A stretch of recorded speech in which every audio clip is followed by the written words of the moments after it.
በዚህ ሰዓትም ሆነ ከዚህ በኋላ ኤአይን መማር እጅግ በጣም ውጤታማ ያደርጋቸዋል። በዛሬው ቪዲዮያችን የኤአይ ኮርስ ከነ ሰርቲፊኬቱ የሚሰጡ ዌብሳይቶችን ጠቁማችኋለሁ። አብራችሁኝ ቆዩ።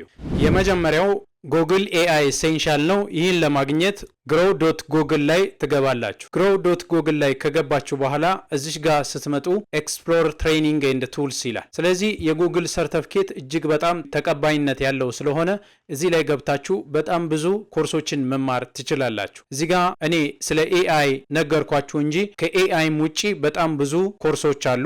ዳታ አናሊቲክስ አለ፣ አይቲ ሰፖርት አለ፣ ፕላስ ደግሞ ዲጂታል ማርኬቲንግን እዚህ መማር ትችላላችሁ። ስለዚህ ስለ ኤአይ መማር ከፈለጋችሁ ኤአይ ኤሴንሻል አለ፣ ኢንትሮዳክሽን ቱ ጄነሬቲቭ ኤአይ አለ። ስለዚህ ሁለቱንም መማር ትችላላችሁ በነፃ። ያለዛም ደግሞ አንዱን ተምራችሁ ሰርቲፋይ መሆን ትችላላችሁ። ኤአይ ኤሴንሻል ላይ ክሊክ ካደረጋችሁ በኋላ ክላሱ የሚጀምርበትን ቀን ይነግራችኋል።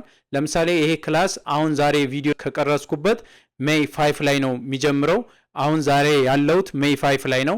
ስለዚህ ኢንሮል አድርጋችሁ በቀላሉ ከታች በኩል ኮርስ ኮንቴንቶችን ማየት ትችላላችሁ። እያንዳንዱን ኢንትሮዳክሽን ቱ ኤአይ አለ፣ ማክሲማይዝ ፕሮዳክቲቪቲ ዊዝ ኤአይ ቱል አለ፣ አርቶ ፕሮምፕቲንግ አለ። እዚህ ጋር ትመጡና ኢንሮል ትላላችሁ። ኢንሮል ስታደርጉ ሙሉ ስማችሁን፣ ኢሜይላችሁን ይጠይቃችኋል። ከዛ ፍሪሊ ኮርሱን ተምራችሁ ሰርቲፋይ መሆን ትችላላችሁ። ሁለተኛው ዩኒቨርሲቲ ኦፍ ሜሪላንድ ነው። ስለዚህ እዚህ ጎግል ላይ ትመጡና ዩኒቨርሲቲ ኦፍ ሜሪላንድ ብላችሁ ትጽፉና ኤአይ ሰርቲፊኬት ትላላችሁ። ከዛ በኋላ ፍሪ ኦንላይን ሰርቲፊኬት ኢን አርቲፊሻል ኢንተለጀንስ ይላል። እሱ ላይ ከገባችሁ በኋላ እዚህ ጋር እንደምትመለከቱት ኢንሮል ምትላለች። ከታች ዝቅ ስትሉ ጉግል ኤአይ ኤሴንሻል ጋር በጣም ተመሳሳይ የሆነ ኮርስ ኮንቴንት ነው ያለው። ይሄን ተምራችሁ ሰርቲፋይ መሆን ትችላላችሁ። የሁለቱንም ሰርቲፊኬት መያዝ ወደፊት ብዙ ስራዎች በኤአይ ስለሚሰሩ ኤአይ ላይ ፕሮምፕቲንግ በደንብ አድርጋችሁ ማወቅ ትልቅ ቦታ እንድትደርሱ ያደርጋችኋል። ስለዚህ እነዚህን ሁለቱን ሰርቲፊኬቶች ተምራችሁ ውጤታማ እንድትሆኑ ሪከመንድ አደርጋችኋለሁ። ሼር ማድረጋችሁን እንዳትረሱ።